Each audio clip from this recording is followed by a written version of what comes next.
Dear friends in the Dhamma, let me ask you a strange but sincere question. Can a powerful memory at the moment of death actually block bad karma from ripening? Sounds like some spiritual sci-fi, doesn't it? But stay with me. We're not flying to another galaxy. We're diving into the final frontier, your own mind at the final breath. And yes, this talk may just save your next life. The final scene, memory versus karma. Imagine this.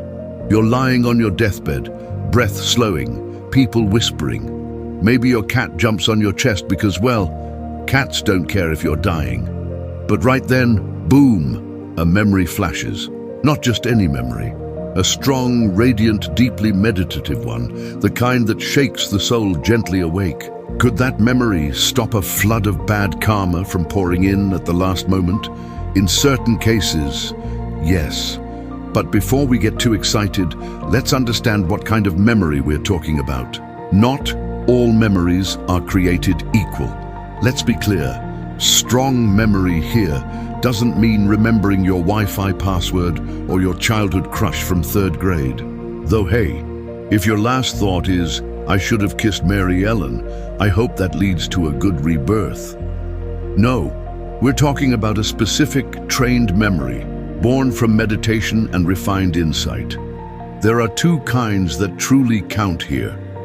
1. Absorption-based memory, jhāna or deep meditation object. If a meditator, let's say you, enter into a deep meditation like mindfulness of breathing or a visualized white kasina and maintains that focus up to the very end, that meditative object becomes the final impression on the mind. And that's a big deal. That last mental object can block both unwholesome mental images, akusala nimitta, and even lesser wholesome ones. Only the powerful meditative state remains. It's like locking your mental gate and putting a no bad karma allowed sign on it. 2. Insight-based memory, vipassanā. Here's where things get even deeper.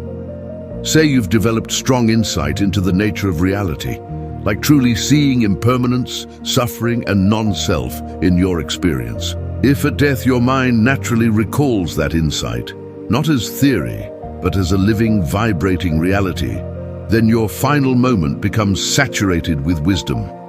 This is what we call a vipassanā nimitta, or insight impression. And it's like the mind saying, nope, not clinging, not craving, not fooled, everything's passing, let go. That, my friends, is next-level protection. So what happens next? With such a final memory, be it deep meditation or deep insight, your rebirth takes a leap upward. In many recorded cases, the meditator attains a diva birth, yes, a divine being, right after death. Why? Because the last mental object was so pure, so clean, and so steeped in wisdom that it overpowered any lurking, unwholesome karma waiting to rise. But can I pull that off? You might ask, John, this sounds amazing, but honestly, I'm struggling just to sit for 10 minutes without thinking about pizza. How do I even get to that level? First of all, welcome to the club. Even monks think about pizza sometimes. And in robes, there are no pizza pockets. But here's the truth. This level of death mastery doesn't come from wishful thinking. It comes from consistent training. You train the mind to return, again and again, to clarity, calm, insight. You keep practicing, you fall off the cushion and you come back. You get distracted and you smile and start again. Meditation is rehearsal for death, and death is your final solo performance. So, rehearse well. The big takeaway. Yes, a strong, wholesome meditative memory at the moment of death can block bad karmic signs from arising.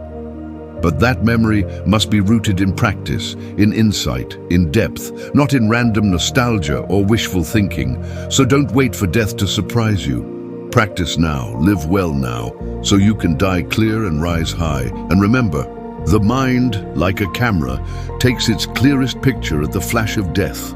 Make sure it's pointed at Dhamma. May your final memory be a doorway to freedom.